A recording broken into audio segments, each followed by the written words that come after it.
Queridos irmãos e irmãs, mais uma vez eu vos saúdo com a graça e a paz do Senhor Jesus. Nós vamos dar sequência à exposição do livro do Cântico dos Cânticos, Cantares de Salomão, e hoje é o penúltimo sermão. Semana que vem nós estaremos concluindo a exposição do livro do Cântico dos Cânticos. Então eu queria convidar você para abrir a sua Bíblia no Cântico dos Cânticos, capítulo 6, versículo 4, nós vamos para a quinta cena deste poema de amor.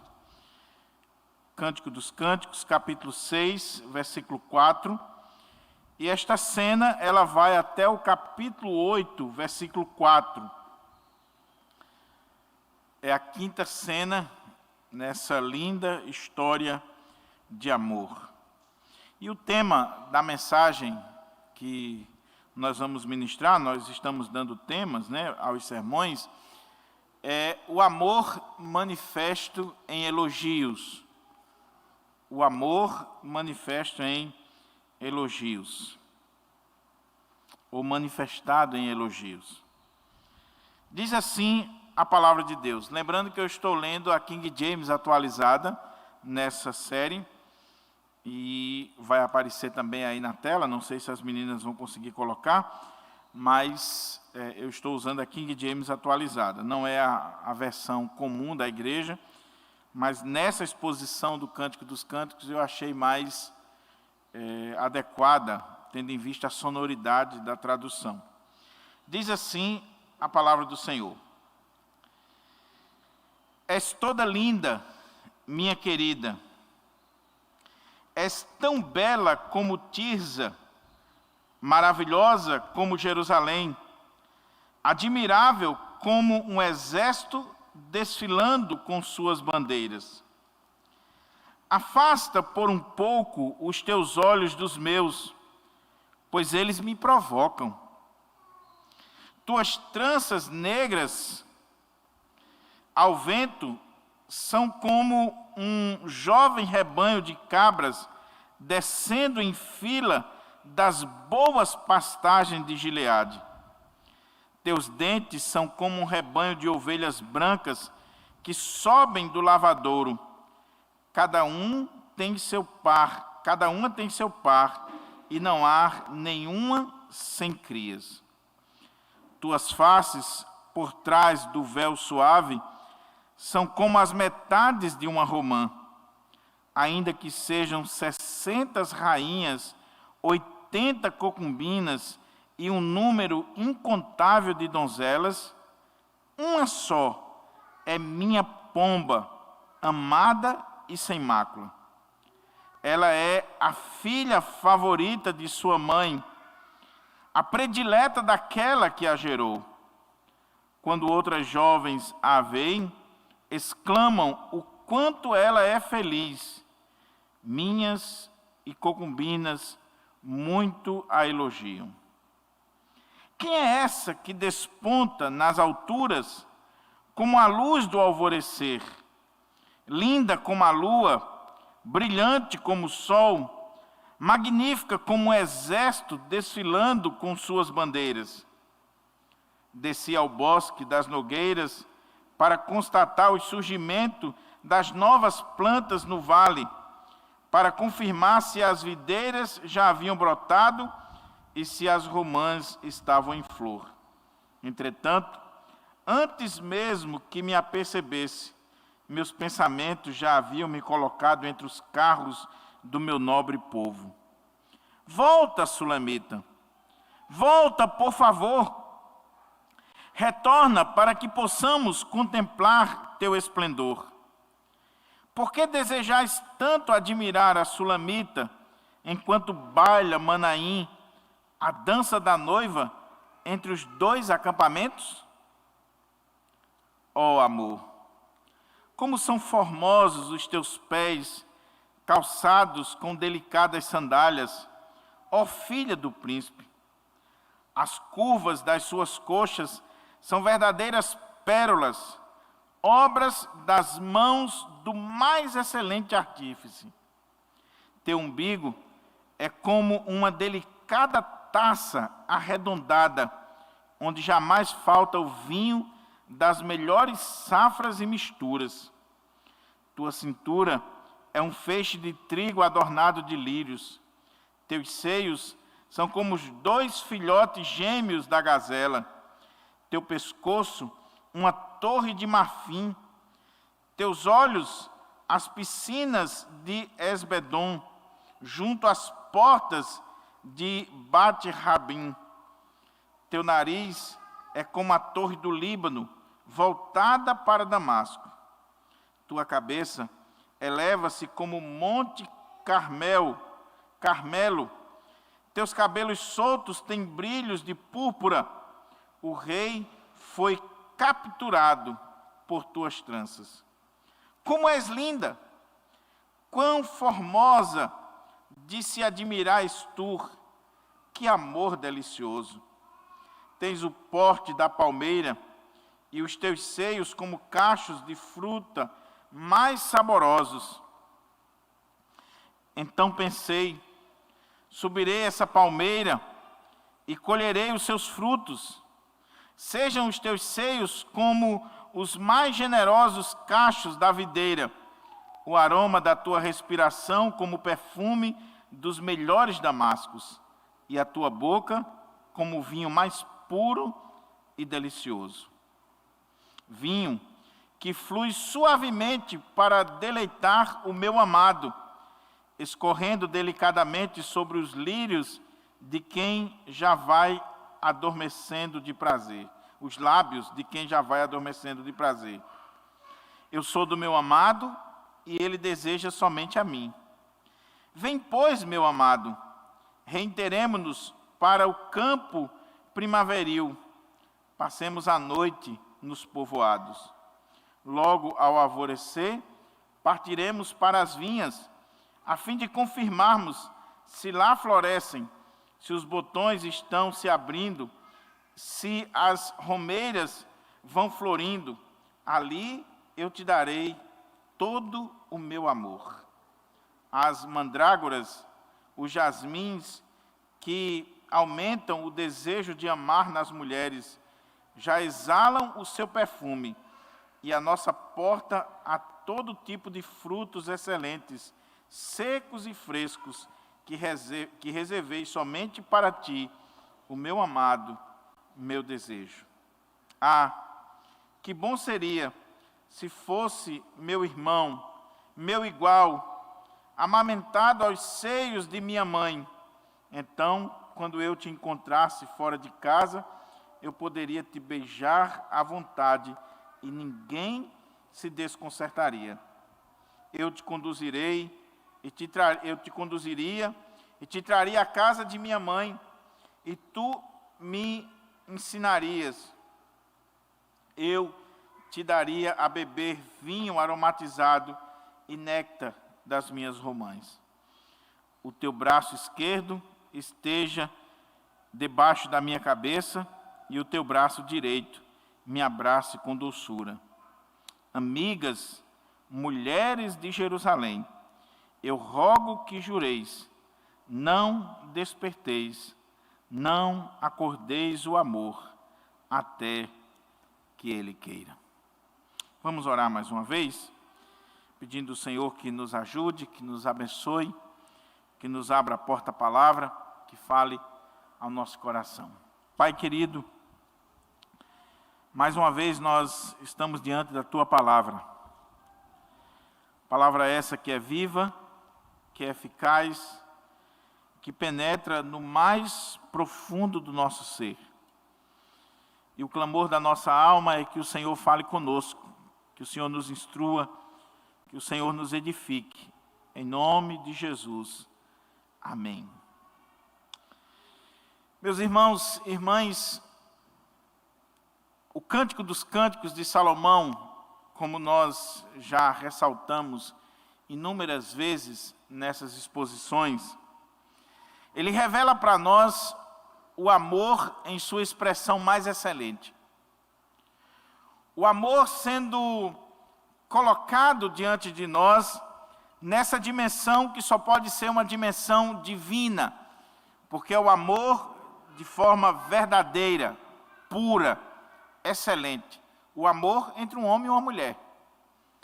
Conforme eu já disse, nós estamos expondo o texto literalmente, porque nós acreditamos que o texto ele é literal, ele está tratando do relacionamento de um homem e de uma mulher, de Salomão e da Sulamita. E é assim que ele deve ser lido e interpretado. Agora, entendendo ele no seu contexto gramático, histórico, no seu sentido primário, original, nós podemos fazer aplicações para o relacionamento de Cristo e a igreja e para o nosso relacionamento individualmente para com o Senhor. Mas o texto, ele tem como propósito tratar do relacionamento de um homem e de uma mulher. E com isso ele tem muitos ensinamentos para os casais, não só casados, mas noivos e também os casais de namorados. O texto que lemos, como eu disse, é a quinta cena desse lindo poema de amor. É a penúltima cena. Mas ela está dentro de um contexto muito interessante. Se você olhar do capítulo 5 até aqui, o capítulo 6, versículo 3, você vai lembrar que havia acontecido algo estranho no relacionamento de Salomão e da Sulamita. Após o casamento, após o enlace matrimonial, eles, consumando ali a relação íntima do casal, eles enfrentam um momento de dificuldade. Por quê? Certo dia, aquele esposo amado daquela jovem, ele chega diante da sua casa e ele pede para que ela abra a porta, porque ele está chegando molhado do orvalho, e já é tarde, ele está cansado e ele quer adentrar a casa da sua amada para ter uma noite de prazer com ela e estar com ela. E ela diz que já despiu as suas roupas, que já está deitada, e ela coloca uma série de dificuldades. Ele insiste para entrar, mas ela não se coloca à disposição para abrir a porta, até que quando ela se levanta e vai abrir a porta para o seu amado já não estava mais ali, ele havia ido embora. E ela fica desesperada, ela sai à procura desse amado, ela é espancada pelos guardas, e ela pede para que as filhas de Jerusalém, aquelas mulheres que aparecem aqui como um grande coral no livro do Cântico dos Cânticos, para que elas digam aonde está o seu amado, e que elas ajudassem aquela jovem a encontrar o seu amado. E muito embora as filhas de Jerusalém levantem a questão, o que é que o seu amado tem diferente dos outros homens? Por que esse amor todo? Por que você está nos fazendo jurar encontrar esse amado? E ela começa a descrever a beleza do seu amado, a singularidade do seu amado, e ela diz que o seu amado ele havia descido para o jardim, para os campos, ela sabia mais ou menos onde ele estava e ela iria encontrá-lo. Pois bem, ela encontra o amado, e uma vez encontrando esse amado, ele manifesta o amor por ela mais uma vez. Preste atenção, porque se você não entender esse contexto, você não vai entender essa última cena aqui que nós acabamos de ler. O que você faria se você procurasse a pessoa amada e ela não quisesse recebê-lo? Qual seria a sua atitude? Como ficaria o seu coração? Como é que você agiria diante de uma situação como essa?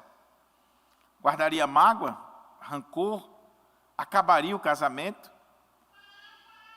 Pois bem, Salomão e a Sulamita, eles tinham um relacionamento tão puro, tão profundo, tão íntimo, que mesmo diante daquela dificuldade anterior, que nós não sabemos se é literal ou se foi um pesadelo que ela teve,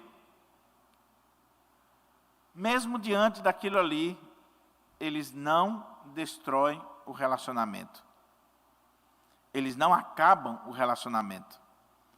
Eles continuam manifestando amor um para com o outro. Eles continuam com essa aliança, esse pacto, esse compromisso diante de Deus, diante dos homens, de um para com o outro, de que eles devem se amar. E quando ela vai ao encontro do seu amado, o seu amado a recebe com alegria, o seu amado não guarda nenhum tipo de rancor, de mágoa no coração, ele recebe ela e diz o texto que ele começa a falar, a colocar algumas coisas, a elogiar a sua amada diante de tudo e de todos. Por isso que o texto que o tema que eu coloquei nessa mensagem foi o amor manifestado em elogios. E uma coisa que chama a nossa atenção, e já de início eu queria destacar para vocês, é que boa parte daquilo que nós lemos aqui já foi dito antes. Boa parte das imagens que estão sendo trabalhadas aqui agora, quando Salomão está elogiando a sua amada esposa, já foi dito antes. Só que a lição principal para nós, meus irmãos, é que o elogio de ontem não serve para hoje. É outro momento, é outra circunstância, é outra história. É preciso que você reafirme aquilo que você disse lá atrás. Que você traga de novo. Não fique no passado. Não fique pura e simplesmente naquilo que já foi feito anteriormente. A outra coisa que eu queria destacar, antes da gente entrar no texto, é que pela primeira vez aparece essa expressão sulamita, ou sunamita, como algumas traduções também colocam, que pode estar falando da procedência geográfica dela, da região de Sunem, ou da região lá que diz respeito ao seu nome, né, a origem do seu nome, ou pode ser a forma feminina do nome Salomão. Então, Salomão, sua esposa, Sulamita. E aparece aqui o nome dela, e o esposo, o marido, agora expressando mais uma vez o amor que ele tinha para com ela.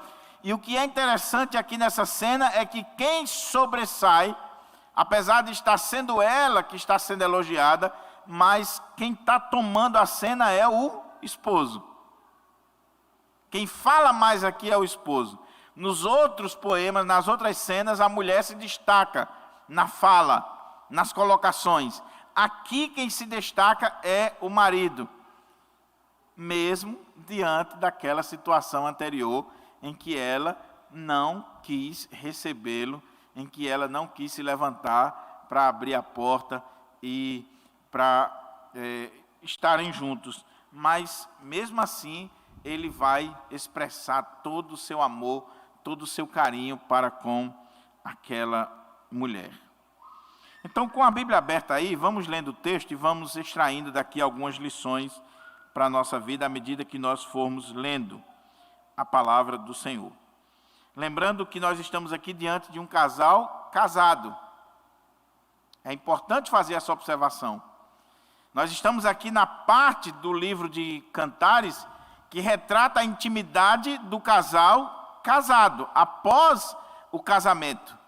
Então, tudo aquilo que está sendo colocado aqui retrata muito bem essa intimidade do casal casado diante do Senhor. Então, olha como é que o texto começa. És toda linda, minha querida. És tão bela como Tirza, maravilhosa como Jerusalém, admirável como um exército desfilando com suas bandeiras. Quando eles se encontram, esse homem vai elogiar a sua esposa. Ele podia ter jogado toda a sua mágoa, ele podia ter dito um bocado de coisa ruim com ela, não? Está com raiva, mas o que ele faz? Ele vai pelo caminho do elogio. Ele vai destacar as suas virtudes e não aquilo que ele poderia ver como negativo na vida dela. Então ele diz: és toda linda, minha querida, és tão bela como Tisa, maravilhosa como Jerusalém, admirável como um exército desfilando com suas bandeiras. Ele acha ela linda, maravilhosa, e conforme o costume da época, ele compara a sua esposa a duas cidades. Era muito comum esse tipo de comparação, porque as cidades eram belas, as cidades eram também comparadas a uma mulher bonita, a uma mulher bela. Então ele compara ela a duas cidades extremamente interessantes. Primeiro, Tirza. Que cidade é essa? Essa cidade, ela tem uma importância muito grande no contexto bíblico, porque ela foi sede do Reino do Norte, quando o reino foi dividido com Jeroboão. Então, a primeira capital do Reino do Norte foi essa cidade cananita chamada Tirza, cujo significado do seu nome quer dizer beleza, prazer, formosura. Essa cidade, diz os estudiosos, que era uma cidade extremamente bonita, uma cidade com palmeiras, uma cidade belíssima, a ponto de ser escolhida para ser a capital do Reino do Norte.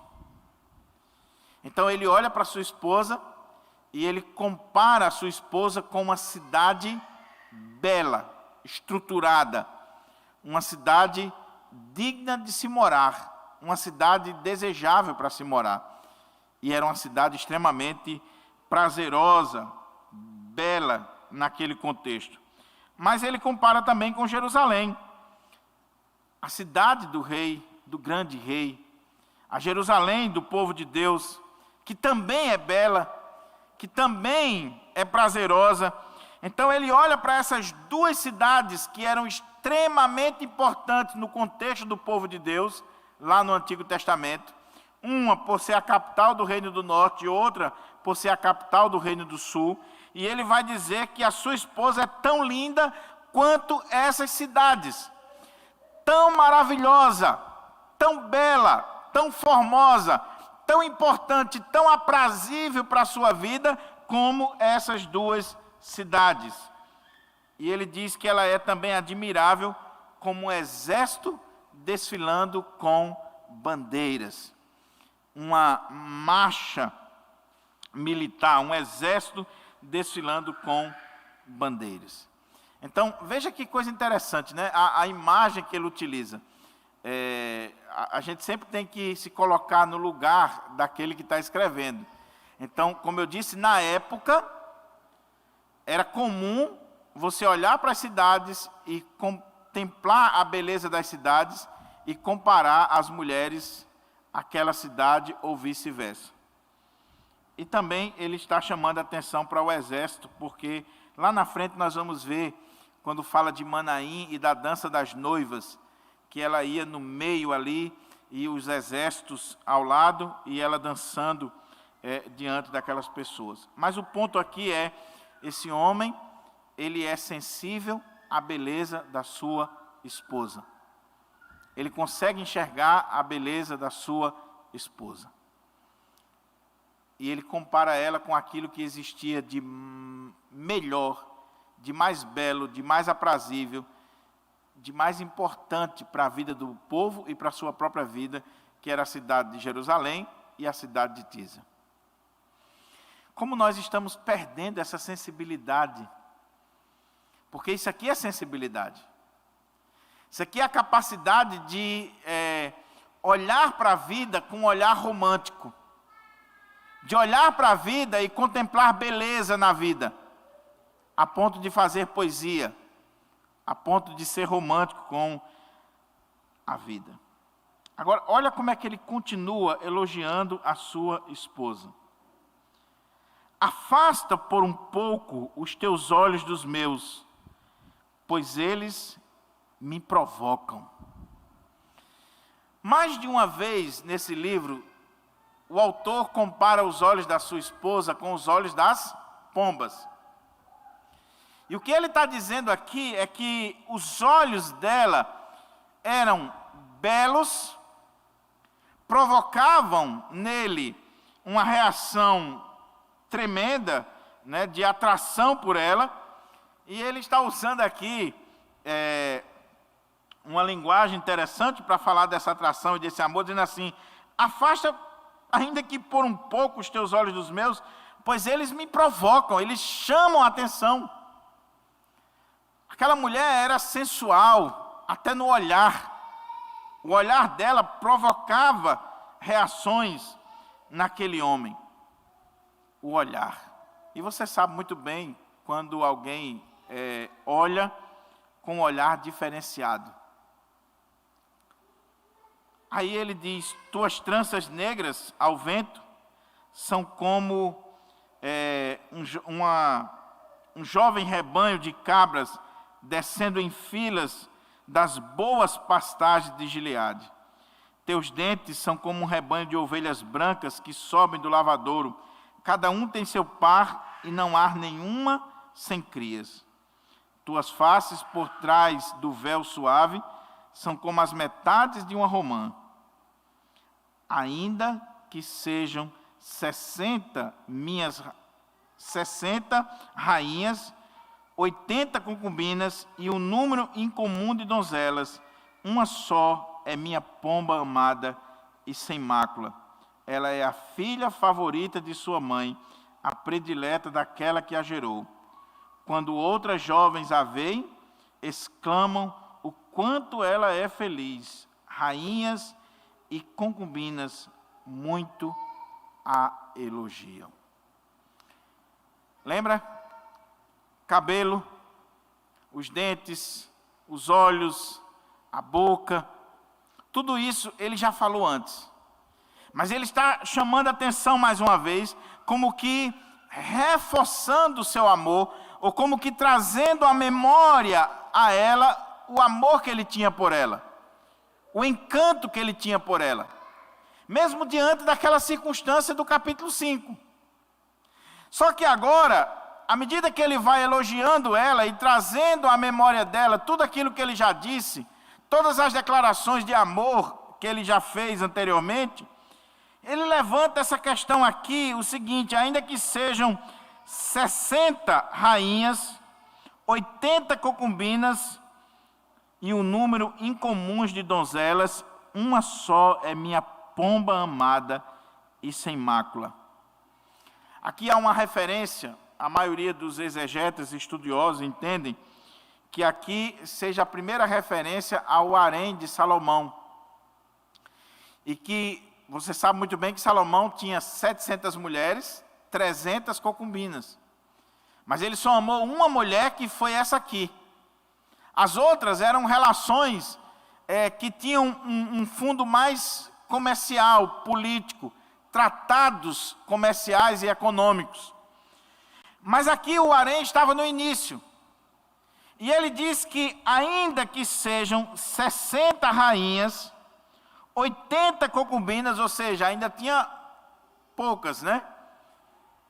Uma só era a sua pomba amada e sem mácula. Isso aqui é muito importante para nós. Porque o que esse homem está dizendo é que ele ama essa mulher a tal ponto de contemplar a sua beleza, de reconhecer as suas virtudes, de olhar para a sua vida e reconhecer ali a bênção que ela é, mas ao mesmo tempo, ele coloca ela como singular na sua vida. É claro que para o contexto da época, era comum o homem ter mais de uma esposa. Mas o que ele está dizendo aqui é que, embora existisse rainhas, no momento aqui 60 rainhas e concubinas, e todas eram esposas legítimas para o contexto da época não havia problema.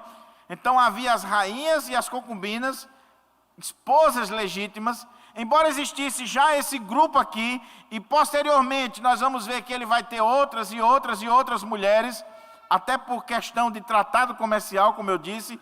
O que ele está dizendo é que o seu coração se enamorou dessa aqui, da Sulamita.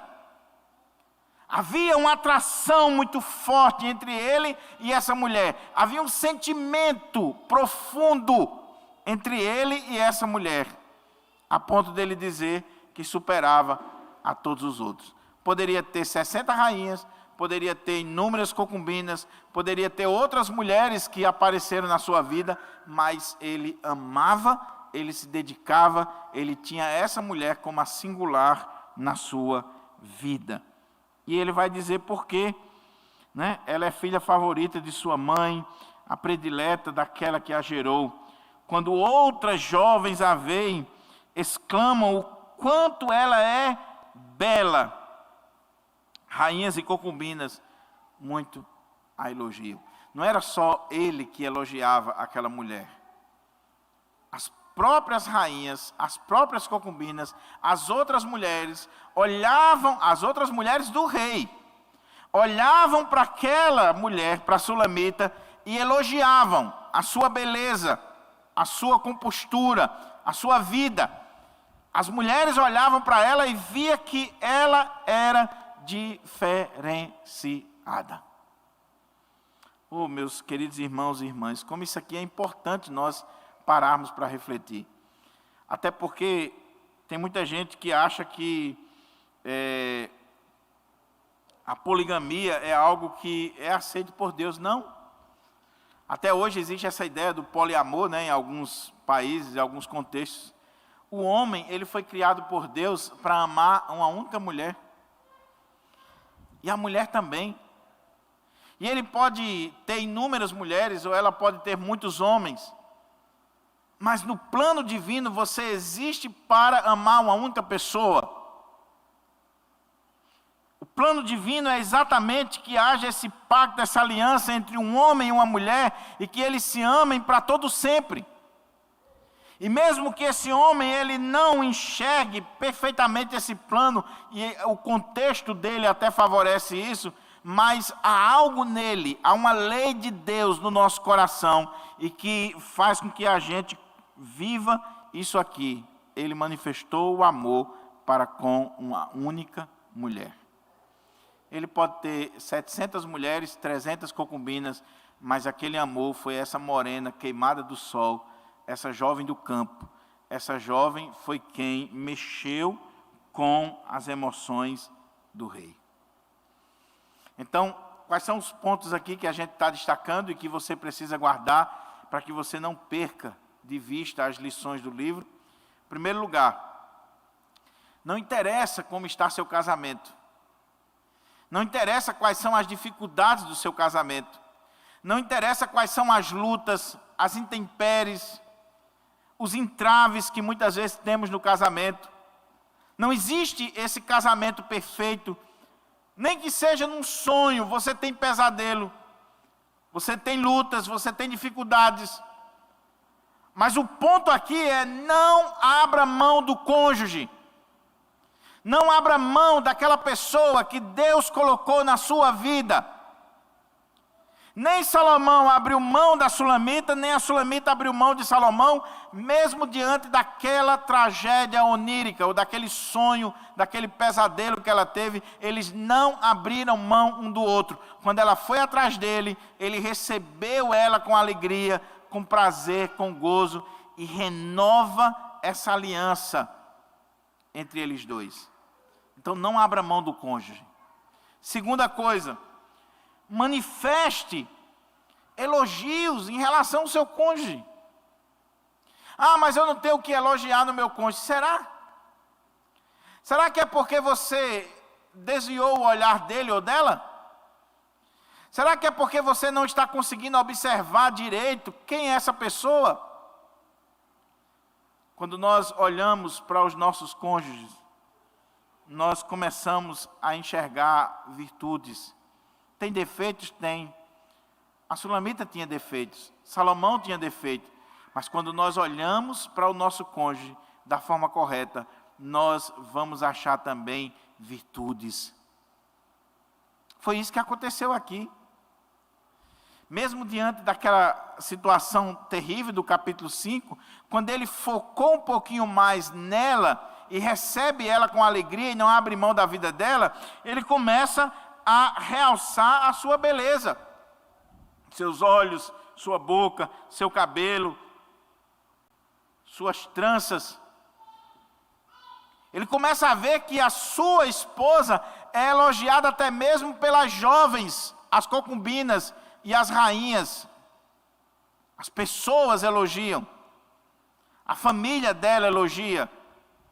As que estão próximas dela elogiam aquela jovem.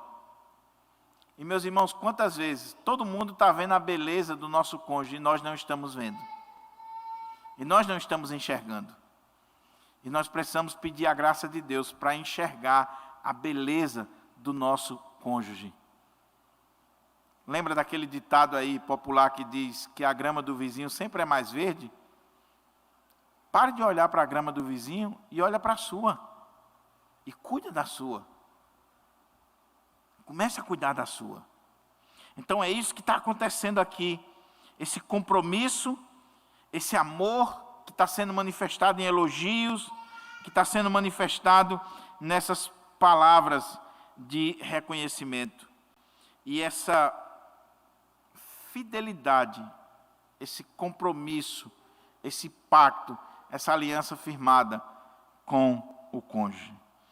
Aí, o texto diz que as mulheres de Jerusalém, as filhas de Jerusalém, elas vão dar uma palavra, elas vão falar sobre essa jovem. E diz: quem é essa que desponta nas alturas como a luz do alvorecer, linda como a lua, brilhante como o sol, magnífica como um exército desfilando com suas bandeiras? Quem é esta? Veja que agora é o coral, são as filhas de Jerusalém que estão olhando para aquela jovem e vendo beleza nela.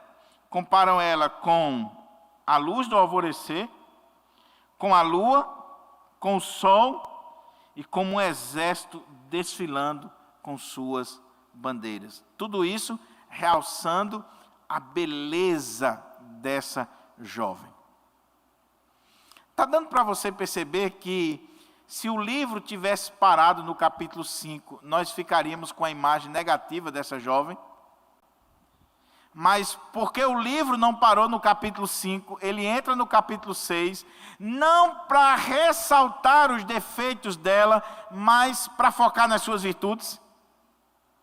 Não para chamar a atenção para o erro que ela cometeu, ou as falhas que ela cometeu, mas o texto está chamando a atenção para as suas virtudes. E isso tem muito a nos ensinar. Porque nós temos a tendência de focarmos no erro, no defeito, em uma circunstância negativa da vida da pessoa, quando nós somos chamados a focar naquilo que é de bom, naquilo que é virtude, naquilo que é aprazível. E as filhas de Jerusalém estão olhando e dizendo: quem é essa que desponta nas alturas como a luz do alvorecer, linda como a lua, brilhante como o sol, magnífica como um exército desfilando com suas bandeiras? Linda, brilhante, magnífica. Olha as expressões que está sendo utilizada para ela. Aí vem a resposta da amada, dizendo assim: desci ao bosque das nogueiras para constatar o surgimento das novas plantas no vale, para confirmar se as vinhas já haviam brotado e se as romãs estavam em flor. Entretanto, antes mesmo que me apercebesse, meus pensamentos já haviam me colocado entre os carros do meu nobre povo. O que está acontecendo aqui? Esse verso 12 e verso 13 é um dos mais difíceis de cantares, e principalmente a questão da tradução. Porque a ideia aqui é que ela vai para o jardim, ela vai descer lá para a vinha, olhar a sua vinha, mas voltando ali para a sua vinha, ela não consegue ter os seus pensamentos tranquilos, ela não fica em paz, ela está pensando no seu esposo, ela está pensando no seu amado.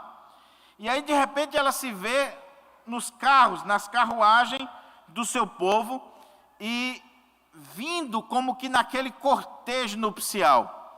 Ela está se vendo, provavelmente, na cena do casamento. Na cena do casamento. O que está havendo aqui é uma reafirmação do casamento, do compromisso, de tudo aquilo que aconteceu anteriormente. Mas quando ela está pensando isso e vendo toda essa cena, o versículo 13, que é colocado aqui como as amigas, né, da noiva, dizendo assim: volta, Sulamita, volta, por favor, retorna para que possamos contemplar teu esplendor. Há um clamor para que ela volte, para que se restabeleça tudo aquilo que havia acontecido antes e que se possa ter de novo essa cena, esse cortejo, essa cena de amor. Só que o texto diz assim: por que desejais tanto admirar a Sulamita, enquanto baila Manaim, a dança da noiva, entre os dois acampamentos? Ao mesmo tempo que as mulheres do coral, que as jovens do coral, estão reafirmando a beleza da noiva, estão chamando a atenção para que ela volte, para que se tenha tudo aquilo ali de novo, agora elas levantam um questionamento. E qual é o questionamento? O mesmo questionamento que fizeram para a jovem anteriormente, quando disseram assim: o que esse homem tem que os outros não têm? Por que você está nos obrigando a procurar esse homem? Por que você não se importa com outro homem, não vai atrás de outro homem? Você é apaixonada somente por esse. E aí ela vai fazer aquele poema falando do seu amado, que ele é rosado, que ele é bonito, que ele é isso, que ele é aquilo outro. Agora, elas levantam esse mesmo questionamento para Salomão. Diante da recusa, diante de tudo aquilo que aconteceu, por que Salomão ama essa mulher?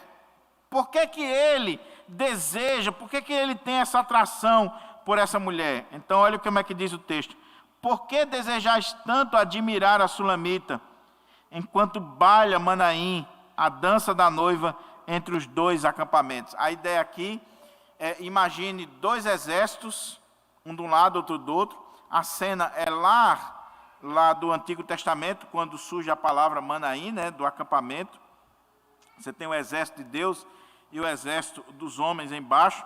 Então a ideia aqui é que essa jovem, ela está, exércitos do lado, e ela está dançando a dança das noivas e indo ao encontro do seu amado. Só que a pergunta é: por que ele deseja tanto essa jovem? Por que ele ama tanto essa jovem? Aí mais uma vez, ele vai dizer por quê. Olha como é que diz o capítulo 7, que é um capítulo extremamente importante, que fala da relação íntima, da relação sexual do casal. Mas eu queria destacar aqui uma coisa para você, meu irmão, minha irmã. Veja aqui que o texto vai falar de intimidade, que o texto vai falar dessa relação sexual, mas você não tem aqui uma coisa promíscua, você não tem aqui uma cena apelativa, você não tem aqui uma banalização da mulher. Muito embora ele esteja chamando a atenção para o físico, para o corpo da mulher, em nenhum momento a mulher está sendo banalizada. Não é que ele esteja chamando a atenção somente para o corpo. Ele destaca a beleza dela, mas não é só isso. É portanto que a próxima cena do livro vai chamar a atenção para a beleza do amor não só esse amor carnal, mas vai mostrar esse amor no seu aspecto mais profundo, divino. Então, mas aqui vai mostrar essa intimidade, esse relacionamento do casal. E o texto é muito bonito, o texto chama muito a nossa atenção. E às vezes tem gente que, por ter um certo puritanismo no aspecto negativo, talvez fique até surpreso de achar que um texto desse está na Bíblia. Porque o que ele vai fazer aqui é olhar para sua esposa, dos pés à cabeça. Ele vai agora descrever a sua esposa, do dedo do pé, chamando a atenção para os pés dela, até os seus cabelos. E ele vai, à medida que ele vai descrevendo a sua esposa, ele vai reforçando a sua admiração, o seu prazer, o seu amor para com ela. Então ele diz: ó amor, como são formosos os teus pés, calçados com delicadas sandálias. Ó filha do príncipe, as curvas das suas coxas são verdadeiras pérolas, obras das mãos do mais excelente artífice. Teu umbigo é como uma delicada taça arredondada, onde jamais falta o vinho das melhores safras e misturas. Tua cintura é um feixe de trigo adornado de lírios. Teus seios são como 2 filhotes gêmeos da gazela. Teu pescoço uma torre de marfim. Teus olhos, as piscinas de Esbedom, junto às portas de Bate-Rabim. Teu nariz é como a torre do Líbano, voltada para Damasco. Tua cabeça eleva-se como o monte Carmelo. Teus cabelos soltos têm brilhos de púrpura. O rei foi capturado por tuas tranças. Como és linda! Quão formosa de se admirar és tu! Que amor delicioso! O que ele está mostrando aqui, meus irmãos? Intimidade. Esse homem conhecia a sua mulher do dedo ao fio de cabelo. Preste atenção nisso aqui. Casamento tem que ter intimidade. Intimidade sexual.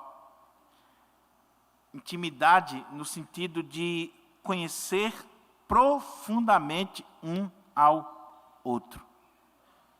É interessante que no hebraico, relação sexual pode ser traduzido como conhecer. Lembra de Mateus capítulo 1, verso 18? Quando fala lá de José e Maria, diz assim: não a conheceu enquanto ela não deu à luz um filho, a quem pôs o nome de Jesus. A expressão em hebraico é: e não teve relações com ela.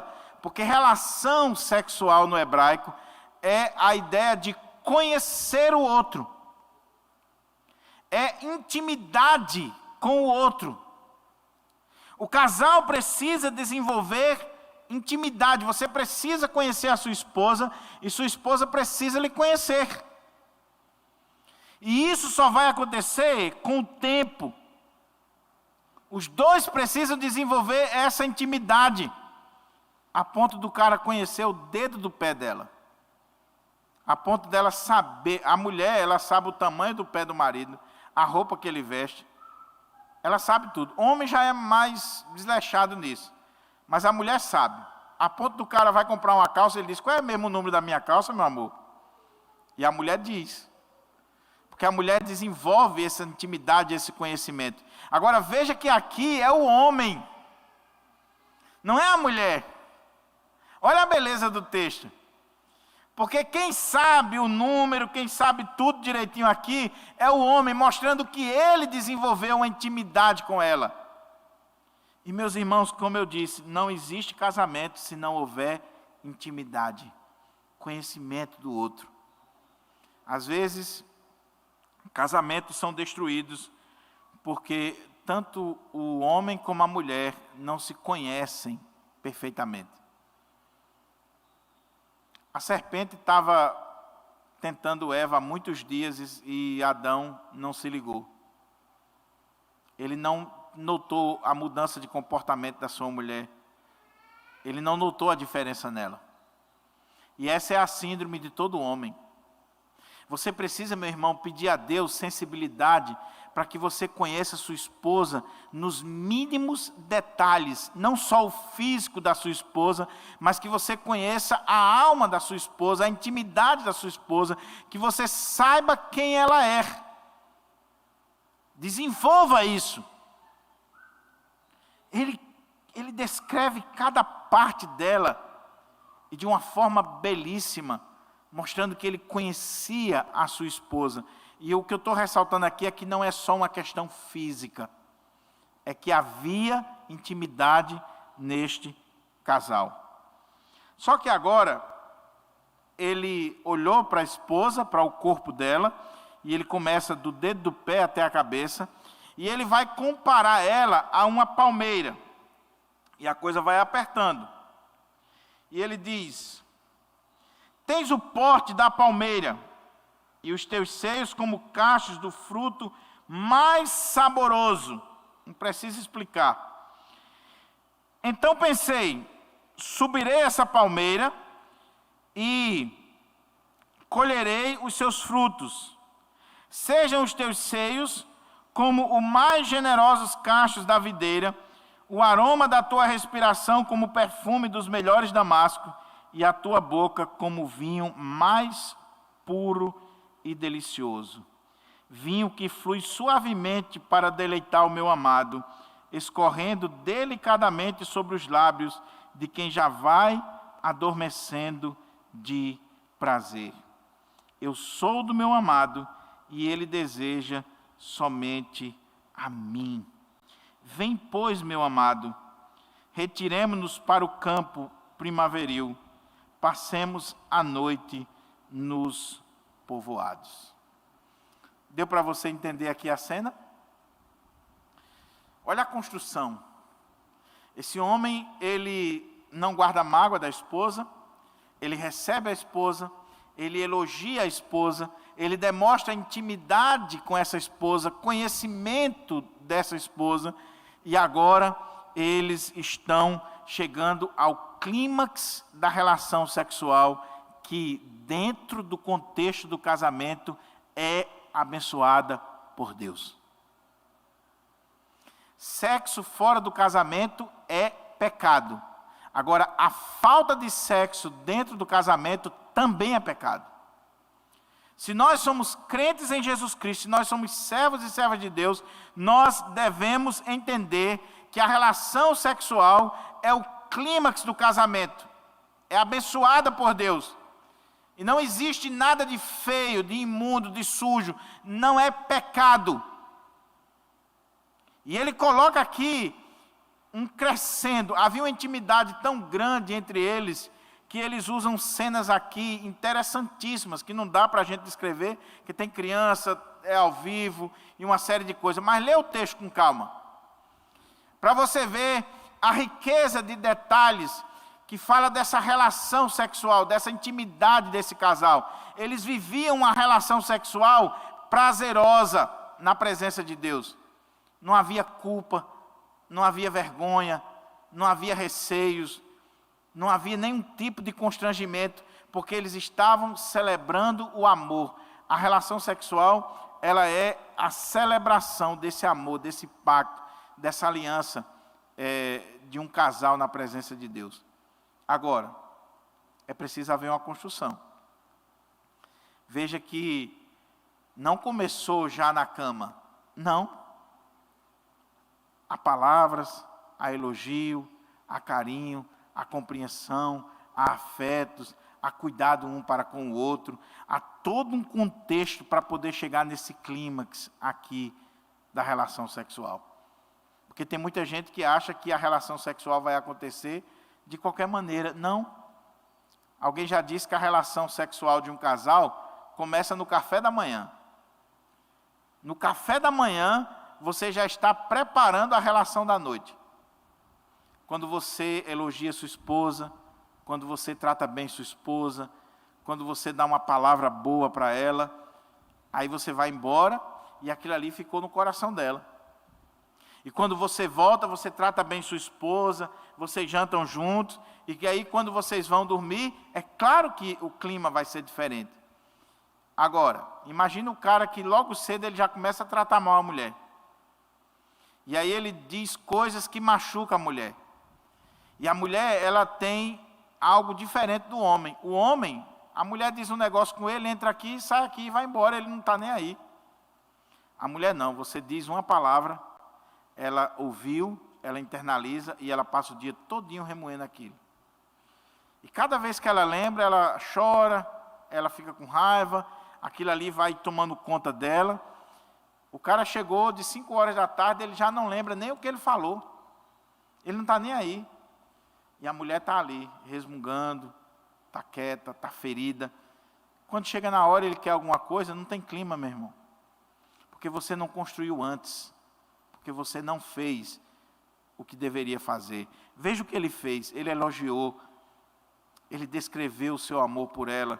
Ele manifestou o seu amor por ela. E agora eles estão atingindo o clímax da relação sexual. Ele olha para a mulher, ele vê a beleza da sua esposa e eles estão celebrando essa relação sexual. Caminhando aqui para o final, ela convida ele, né? Vem, pois, meu amado, e ela está chamando ele para o campo, e eles vão passar a noite no campo, e logo ao alvorecer, partiremos para as vinhas, a fim de confirmarmos se já florescem, se os botões estão se abrindo, se as romeiras vão florindo ali.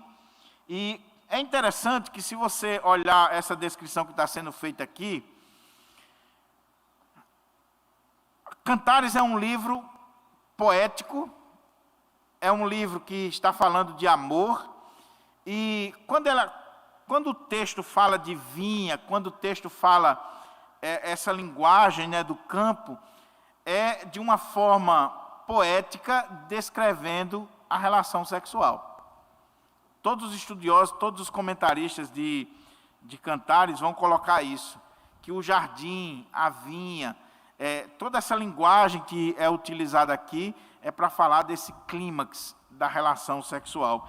E ela está chamando o marido para a intimidade, ela está chamando ele para terem esse momento, né, esse clímax na vida do relacionamento dele, e ela começa a colocar esse cuidado com a vinha, com a plantação, com as romeiras, com as uvas, com tudo isso, descrevendo assim, de forma poética, a intimidade do casal. Aí o texto diz assim, terminando, né, a amada declarando ao seu amado: ah, que bom seria, preste atenção que esse texto aqui é bem curioso. Ah, que bom seria se fosses meu irmão, meu igual, amamentado aos seios de minha mãe. Então, quando eu te encontrasse fora de casa, eu poderia te beijar à vontade e ninguém se desconcertaria. Eu te conduziria e te traria à casa de minha mãe, e tu me incitarias. Eu te daria a beber vinho aromatizado, o néctar das minhas romãs. O teu braço esquerdo esteja debaixo da minha cabeça, e o teu braço direito me abrace com doçura. Não parece estranho o que ela está dizendo aqui? Num contexto que está falando de intimidade, de relação sexual, num contexto que está falando de um homem e de uma mulher, de um casal casado, por que ela está dizendo: ah, se você fosse meu irmão, filho de minha mãe, amamentado por minha mãe, eu queria que você fosse meu irmão? Que é isso? A Bíblia estaria apoiando uma relação incestuosa? Claro que não. Por isso que você sempre tem que ler o texto dentro do seu contexto, levando em consideração a cultura. O que ela está dizendo aqui? É interessantíssimo isso, meus irmãos. Hoje é muito comum você ver um casal de namorados se beijando na rua. É muito comum. Se abraçando, se beijando, se acariciando. No contexto da época, isso não poderia acontecer. As pessoas não viam isso com bons olhos. A menos que fosse irmãos, que fosse familiares, que fosse da mesma casa. Então, ver alguém abraçado na rua, ver alguém manifestando carinho, amor para com o outro, se fosse irmãos ou pai e filhos, aí está certo. Mas um casal não faria isso em público.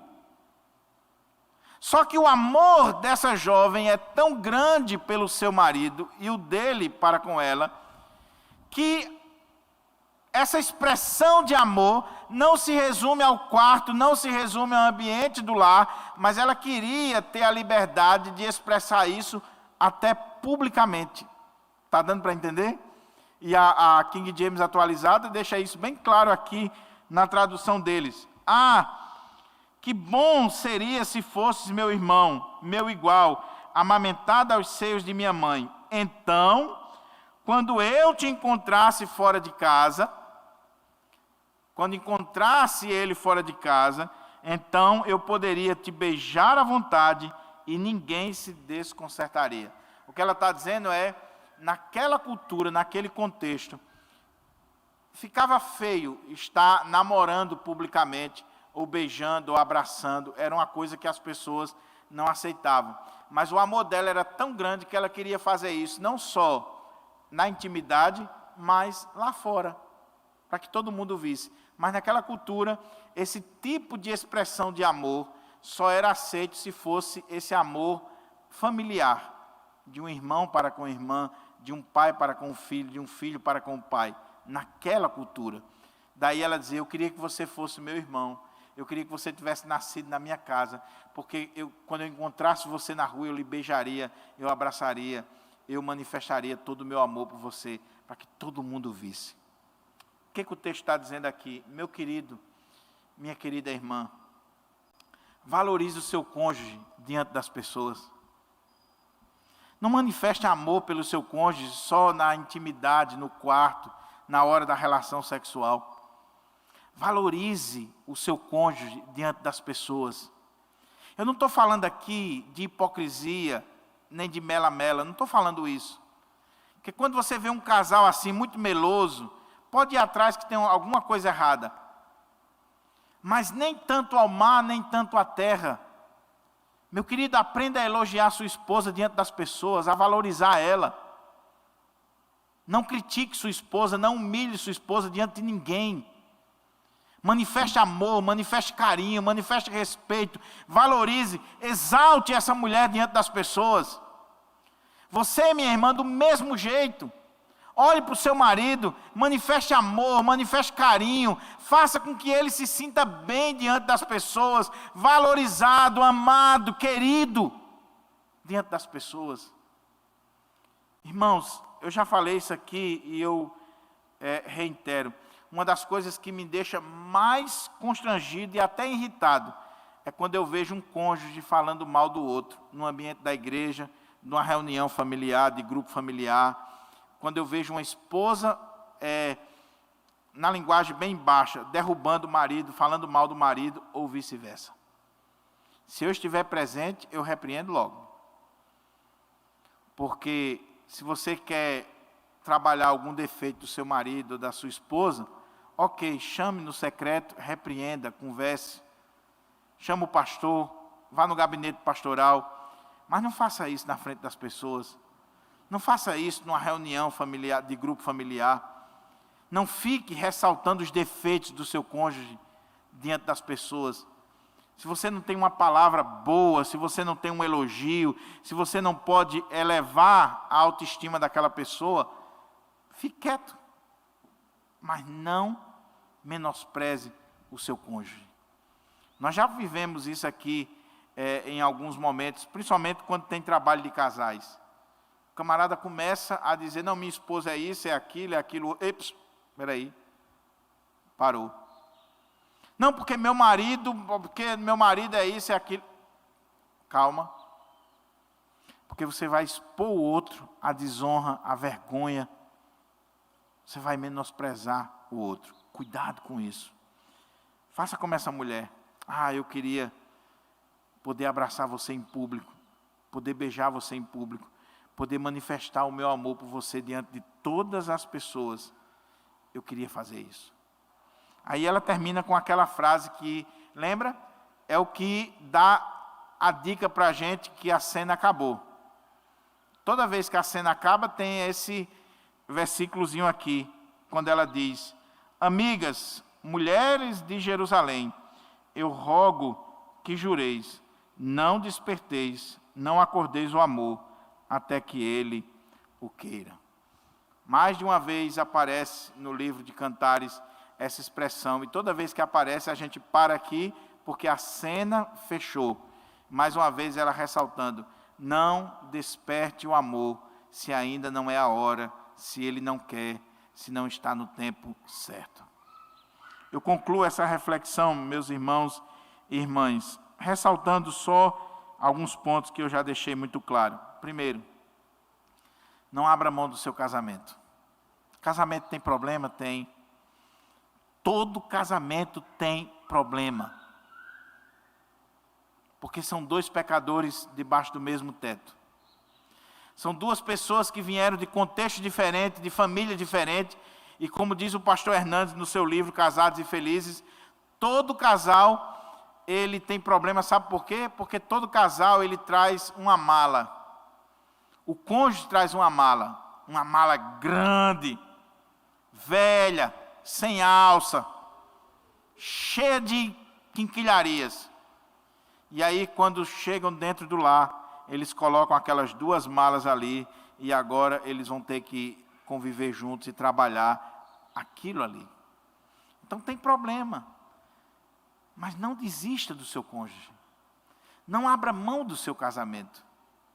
A cena do capítulo 5, se fosse hoje, nos nossos dias, talvez Salomão tinha uma boa desculpa para dizer assim: eu arrumei outra porque eu fui atrás de minha esposa e ela não quis. Não faça isso. Não abra mão do seu casamento. Não abra mão dessa instituição divina do Senhor na sua vida. Segunda coisa, aprenda a elogiar. Aprenda a focar nas virtudes. Aprenda a ver a beleza, a magnitude da sua esposa ou do seu esposo. Deixe de olhar a beleza dos outros, da mulher dos outros, do marido das outras, daqueles que estão fora. Não, olhe para a beleza do seu cônjuge, para as virtudes do seu cônjuge. Comece a olhar mais para ele, para ela, e você vai encontrar aí coisas boas, com certeza. Terceiro, desenvolva intimidade no seu casamento. Tem casais, meus irmãos, que para ter uma relação sexual tem que ser de madrugada, com as luzes apagadas, né?